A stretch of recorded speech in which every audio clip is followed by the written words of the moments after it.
শুরুতে সন্দেশখালীর খবরে নজর রাখি। সন্দেশখালীতে গাড়িতে ধাক্কা খুনে জালে মূল অভিযুক্ত ভোলা ঘোষের ছোট ছেলে এবং গাড়ির চালকের মৃত্যু হয়। আপনাদের মনে আছে সন্দেশখালীর নাজাতে সেই দুর্ঘটনা, সেই গাড়িতে ধাক্কা খুনে এবার জালে, পুলিশের জালে মূল অভিযুক্ত।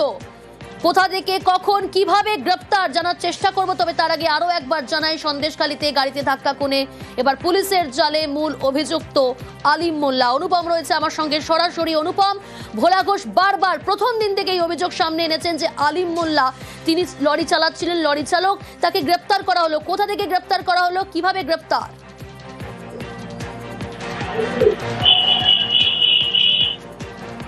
দেখো, এই আলিম মোল্লাকে গতকাল রাতে দক্ষিণ 24 পরগনার একটি গোপন ডেরা থেকে নাজার থানার পুলিশ তাকে গ্রেপ্তার করে গত 10ই ডিসেম্বর বুধবার যখন বাসন্তী হাইওয়ের বয়ারমারি এলাকায় এই ভোলা ঘোষ যখন বসিরহাট কোর্টে আসছিল, সেই সময় উল্টো দিক থেকে 16 চাকার ট্রাক এসে তাকে ধাক্কা মেরে খুন করার চেষ্টা করে এবং ঘটনাস্থলেই এই ভোলা ঘোষের ছোট ছেলে এবং তার গাড়ির চালক ঘটনাস্থলেই মারা যায়। ভোলা ঘোষ এবং ভোলা ঘোষের যে বড় ছেলে গুরুতর আহত হয়। তখন থেকে কিন্তু ভোলা ঘোষ এবং ভোলা ঘোষের ছেলে কিন্তু বারবার কিন্তু অভিযোগ করেছিল বা বারবার কিন্তু সে অভিযোগ করছিল যে শেখ শাহজাহান সে জেলের মধ্যে বসেই এই ভোলা ঘোষকে খুন করার পরিকল্পনা করেছে এবং সে লক্ষাধিক টাকার সুপারি দিয়ে এই আলিম মোল্লাকে কাজে লাগিয়েছে তাকে খুন করার জন্য। এবং এই আলিম মোল্লা সহ 8 জনের বিরুদ্ধে কিন্তু অভিযোগ করেছিল পুলিশের কাছে। কিন্তু এর আগে 4 জন গ্রেপ্তার হলেও কিন্তু আলিম মোল্লা কিন্তু অধরা ছিল।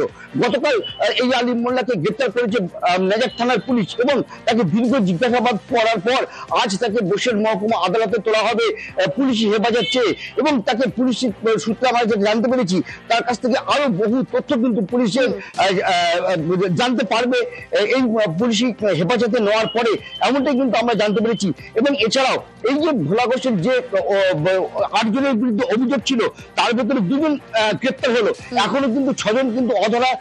যে অভিযোগের ভিত্তি অভিযোগ যে 8 জনের বিরুদ্ধে করেছিল তার ভেতরে কিন্তু এখনো 6 জনের কিন্তু অধরা রয়েছে, তাদের খোঁজও কিন্তু পুলিশ তল্লাশি চালাচ্ছে। এবং ইতিমধ্যে তোমাকে জানিয়ে রাখি প্রায় শতাধিক সিসি ক্যামেরা, বাসন্তী রোডের উপরে সিসি ক্যামেরার ছবির ফুটেজ যে সে কিন্তু তদন্তের স্বার্থে পুলিশ কিন্তু সংগ্রহ করেছে এবং সেই সব ফুটেজ কিন্তু খতিয়ে দেখছে।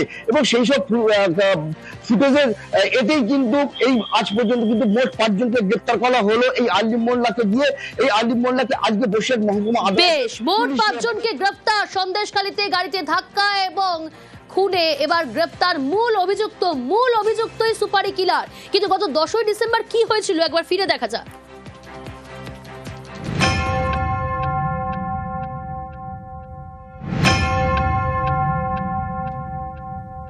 শাহজাহান শেখের যে ওই যে ঘটনা ছিল না, সিবিআই মামলায় হেনাতেনা, ইডিকে মারধর, ওর যে কার্যকলাপ, ও সাক্ষী ছিল আমার বাবা ভোলা ঘোষ। ও কোর্টে আজকে ডেট ছিল, আসছিল, সেই গাড়িকে চক্রান্ত করে মেরে দিয়েছে। শাহজাহান শেখেরই কথায় এখন ওই এলাকায় মুসলিম শেখ আর সবিতা রায় সম্পূর্ণ ইচ্ছা এর আগে থেকেও বিভিন্নভাবে হুমকি দিয়েছিল মারার জন্য। সন্দেশখালীর এক সময়ের বেতাজ বাদশাহ শেখ শাহজাহান এখন জেলে। তার বিরুদ্ধে চলা একাধিক মামলার অন্যতম সাক্ষী ভোলানাথ ঘোষের গাড়িতে বুধবার ধাক্কা মারে ট্রাক। তাতে মৃত্যু হয়েছে ভোলানাথের ছোট ছেলে এবং গাড়ির চালকের।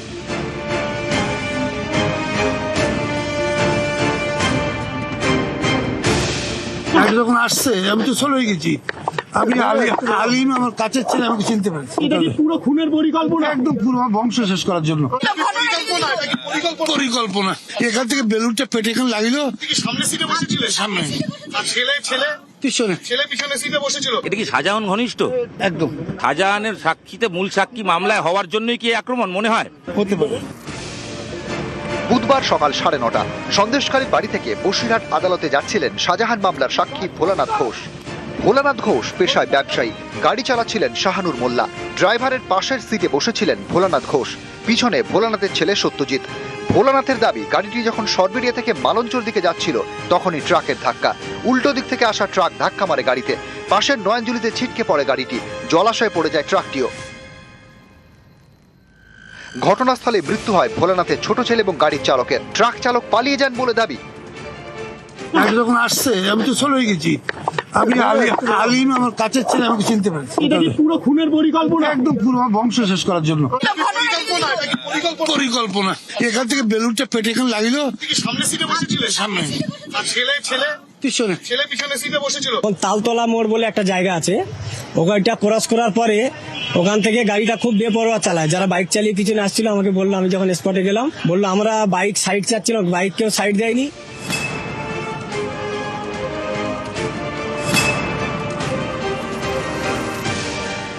ভোলানাথ ঘোষ শেখ শাহজাহানের এক সময়ের সাকরেদ, শাহজাহানের নানা কর্মকাণ্ডের অন্যতম বড় সাক্ষী। তার গাড়িতেই এদিন ট্রাকের ধাক্কা। ও কোর্টে আজকে ডেট ছিল, আসছিল, সেই গাড়িকে চক্রান্ত করে মেরে দিয়েছে। শাহান শেখেরই কথায় এখন ওই এলাকায় মুসলিম শেখ আর সবিতা রায় ওই লরিটা কিছু দূর আগে থেকে ওয়াচ করছিল যে গাড়ি এরম টাইমে আসতে পারে, কোর্টের উদ্দেশ্যে যেতে পারে। সেই উদ্দেশ্য করেও সেই সময় ওরা গাড়িটাকে দিয়ে অ্যাটাক করেছে। এর আগে থেকেও বিভিন্নভাবে হুমকি দিয়েছিল মারার জন্য। ওখানে একটাই রাজ চলে, শাহজাহান শেখ। নিউজ 18 বাংলা।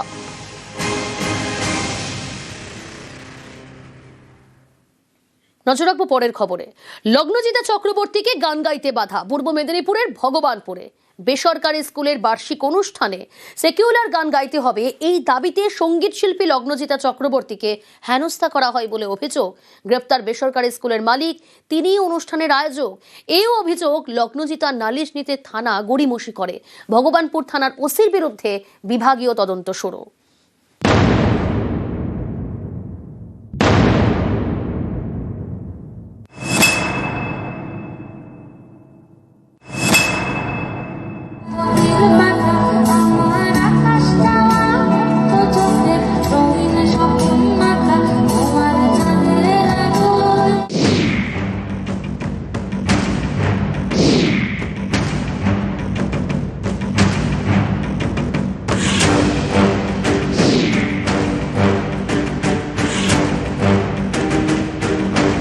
জাগো মা বলে একটা গান, যেটা এই পুজোতে দেবী চৌধুরানী বলে একটা ছবি রিলিজ করেছে। এইটা সেই ছবির গান। অবভিয়াসলি আমি গেছি ছবিতে। যখন আমি কথা বলছিলাম হঠাৎ আমরা রিয়েলাইজ করলাম যে একজন মানুষ স্টেজের দিকে ছুটে এলেন, উনি স্টেজে উঠে গেলেন এবং even before we could realise anything উনি আমার প্রায় এরকম একটা ডিস্টেন্সে চলে এলেন। প্রত্যেকে দেখেছেন যে উনি আমাকে মারতেই আসছিলেন স্টেজে। সবাই মিলে যখন ওনাকে ধরে টেনে নিয়ে সরিয়ে নিয়ে যাচ্ছে, তখন উনি চিৎকার করে বলেন যে অনেক জাগমা হয়েছে, এবার একটু সেকুলার গা, মানে তুই তো কারি।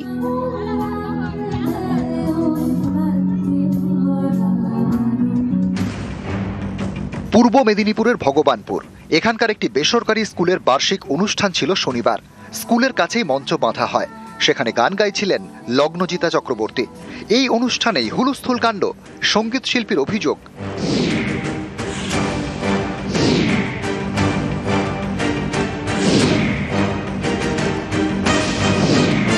অনুষ্ঠান চলাকালীন মঞ্চে উঠে পড়েন মেহবুব মল্লিক, যিনি বেসরকারি স্কুলের কর্ণধার এবং অনুষ্ঠানের আয়োজক। তিনি মঞ্চে উঠে লগ্নজিতাকে মারতে যান বলে অভিযোগ। কয়েকজন মিলে মেহবুবকে ধরে ফেলেন। স্টেজ থেকে নামানোর সময় সেকুলার গান গাওয়ার দাবি জানান মেহবুব। জাগো মা বলে একটা গান, যেটা এই পুজোতে দেবী চৌধুরানী বলে একটা ছবি রিলিজ করেছে। এইটা সেই ছবির গান। অবভিয়াসলি আমি গেছি ছবিতে। যখন আমি কথা বলছিলাম হঠাৎ আমরা রিয়েলাইজ করলাম যে একজন মানুষ স্টেজের দিকে ছুটে এলেন, উনি স্টেজে উঠে গেলেন এবং even before we could realise anything উনি আমার প্রায় এরকম একটা ডিস্টেন্সে চলে এলেন। প্রত্যেকে দেখেছেন যে উনি আমাকে মারতেই আসছিলেন স্টেজে। সবাই মিলে যখন ওনাকে ধরে টেনে নিয়ে সরিয়ে নিয়ে যাচ্ছে, তখন উনি চিৎকার করে বলেন যে অনেক জাগমা হয়েছে, এবার একটু সেকুলার গা, মানে তুই তো কারি। এরপরে অনুষ্ঠান ছেড়ে বেরিয়ে যান লগ্নজিতা। তার অভিযোগ, ভগবানপুর থানার ওসি শাহেন শাহ হক অভিযোগ নিতে গড়িমসি করেন। পরে অভিযোগ জমা নেওয়া হয়।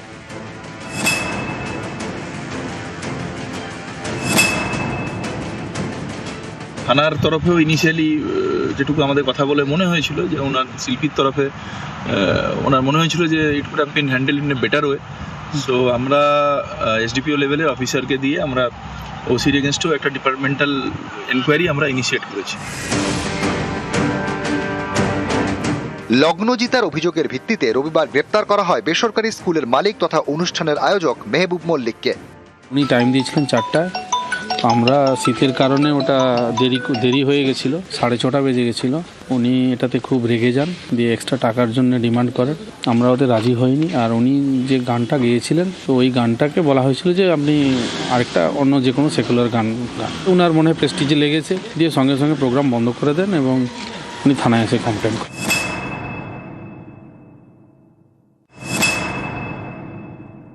আমার 26 তারিখ আরামবাগে শো আছে এবং আমি 26 তারিখেও গতকালের মতোই 7 নম্বরেই জাগমা গাইবো এবং আমার পুলিশ প্রশাসনের উপর সম্পূর্ণ আস্থা আছে। আমি শিওর আরামবাগ থেকে আমি শো সম্পন্ন করে ফিরবো এবং আমাকে কেউ স্টেজে মারতে ওঠার সাহস পাবেন না এরপরে আর।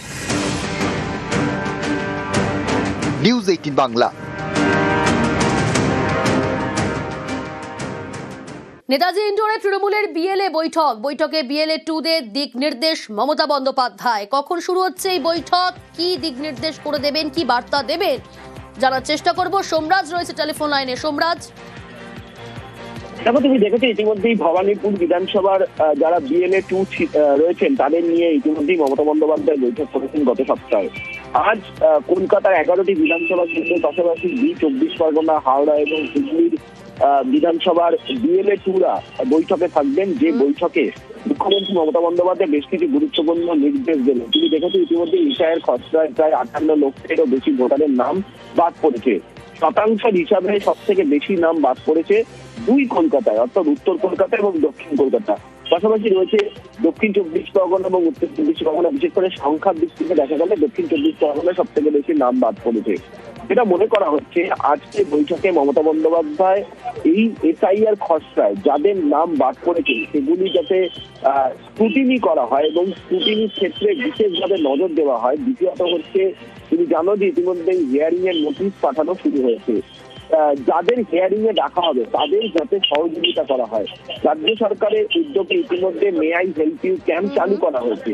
মে আই হেল্প ইউ ক্যাম্পের মাধ্যমে কিভাবে যারা নোটিশ পাবেন তারা সহযোগিতা পাবেন, সেই সহযোগিতার বার্তাও যাতে দিয়ে দেওয়া যায় যারা নোটিশ পাবেন তাদের কাছে। সেই নিয়ে কি কি করতে হবে বিএলএ 2-দের তা নিয়েও মনে করা হচ্ছে বেশ কিছু গুরুত্বপূর্ণ নির্দেশ মমতা বন্দ্যোপাধ্যায় দিতে পারেন। তৃতীয়ত, চূড়ান্ত যে তালিকা প্রকাশ করা হবে তার আগে এই তালিকা বিএলএ 2-দের দেওয়া হবে এবং বিএলএ 2-দের সই করেই সেই তালিকা আপলোড করা হবে। তাই বিএলএ 2-রা সেই তালিকাগুলি যাতে নিখুঁতভাবে খতিয়ে দেখে এবং এর জন্য কি কি করা প্রয়োজন রয়েছে সেই সংক্রান্ত কিছু নির্দেশ মমতা বন্দ্যোপাধ্যায় আজ দিয়ে দিতে পারেন। ফলত আজকে থেকে বৈঠক নেতাজি ইন্ডোর স্টেডিয়ামে এসআইআর খসড়া প্রকাশ হওয়ার পর এই বৈঠকের গুরুত্ব অনেকটাই বলে মনে করছে রাজনীতি। একেবারে বেশ।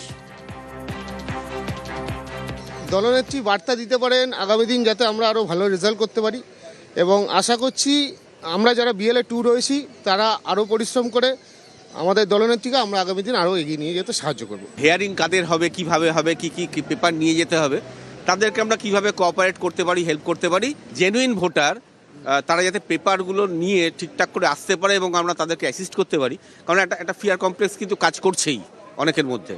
তো যেরকম উনি বলবেন, নির্দেশ দেবেন, সেইভাবেই কাজ করব। জীবিত কাউন্সিলরের শোকসভা। জীবিত কাউন্সিলর খসড়া তালিকায় মৃত। ডানকুনির টিএমসি কাউন্সিলরের প্রতীকী শোকসভা। 2022 থেকে জনপ্রতিনিধি খসড়া লিস্টে মৃত। আগেই নিজের সৎকার করতে শ্মশানে সূর্য দে। গতকাল প্রতীকী শোকসভা করে প্রতিবাদ কাউন্সিলরের।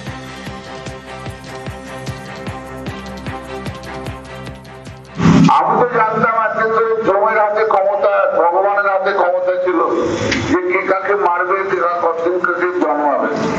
এখন নরেন্দ্র মোদীর কৃপায় ইলেকশন কমিশনের ক্ষমতা পেয়ে গেছে, কাকে ফেলে দেবো আর কাকে রাখবো, কার টাইটেল চেঞ্জ করবো, কাকে কার বর বলবো, কাকে কার বউ বলবো, সে বউয়ের সঙ্গে মায়ের সঙ্গে যে মেয়ের বয়সের ডিফারেন্স কত রাখবো, সব ইলেকশন কমিশন ক্ষমতা পেয়ে গোটা ভারতবর্ষটাকে এইভাবে এক এক করে শেষ করে দিচ্ছে।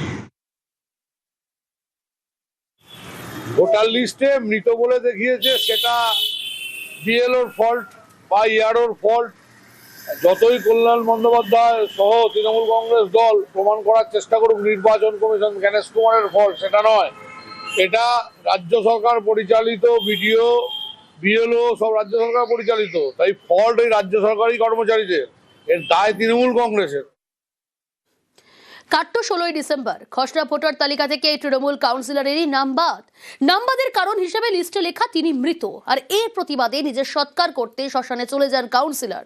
2022 সাল থেকে ডানকুনি পুরসভার কাউন্সিলর, তাও নাম বাদ। আর এ নিয়ে জেলা শাসকের কাছে রিপোর্ট তলব নির্বাচন কমিশনের।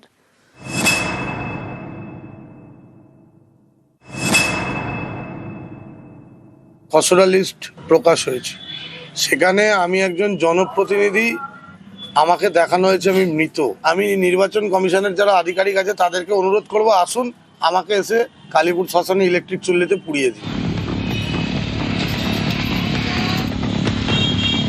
হেঁটে হেঁটে শ্মশানে যাচ্ছেন কাউন্সিলর।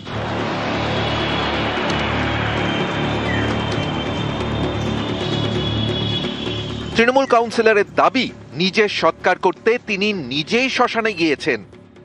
কালীপুর শ্মশানে এরা আমাকে নিয়ে এসছে, আর আমি নিজেও হেঁটে হেঁটে চলে এসেছি নিজের সৎকারের জন্য। খসড়া লিস্ট প্রকাশ হয়েছে, সেখানে আমি একজন জনপ্রতিনিধি, আমাকে দেখানো হয়েছে আমি মৃত। আমি নির্বাচন কমিশনের যারা আধিকারিক আছে তাদেরকে অনুরোধ করব, আসুন আমাকে এসে কালীপুর শ্মশানে ইলেকট্রিক চুল্লিতে পুড়িয়ে দিন।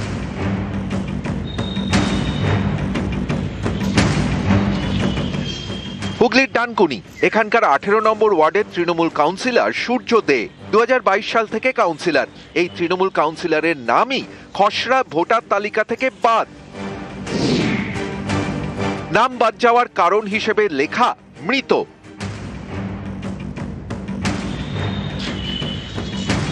খসড়া ভোটার তালিকা প্রকাশ করে নির্বাচন কমিশন। সেখানে মৃতদের তালিকায় নিজের নাম দেখে প্রতিবাদ জানান কাউন্সিলর। কর্মীদের সঙ্গে নিয়ে পৌঁছে যান স্থানীয় শ্মশানে। কালীপুর শ্মশানে এরা আমাকে নিয়ে এসছে, আর আমি নিজেও হেঁটে হেঁটে চলে এসেছি নিজের সৎকারের জন্য। খসড়া লিস্ট প্রকাশ হয়েছে, সেখানে আমি একজন জনপ্রতিনিধি, আমাকে দেখানো হয়েছে আমি মৃত। তীব্র ধিক্কার জানাচ্ছি গণেশ কুমারকে। আমি নির্বাচন কমিশনের যারা আধিকারিক আছে তাদেরকে অনুরোধ করব, আসুন আমাকে এসে কালীপুর শ্মশানে ইলেকট্রিক চুল্লিতে পুড়িয়ে দিন। একজন জনপ্রতিনিধিকে আপনারা মৃত বলে দেখালেন, তাহলে এরকম সাধারণ মানুষকে আপনারা কিভাবে হ্যারাসমেন্ট করছেন? হুগলির ডানকুনি থেকে রানা কর্মকার, নিউজ 18 বাংলা।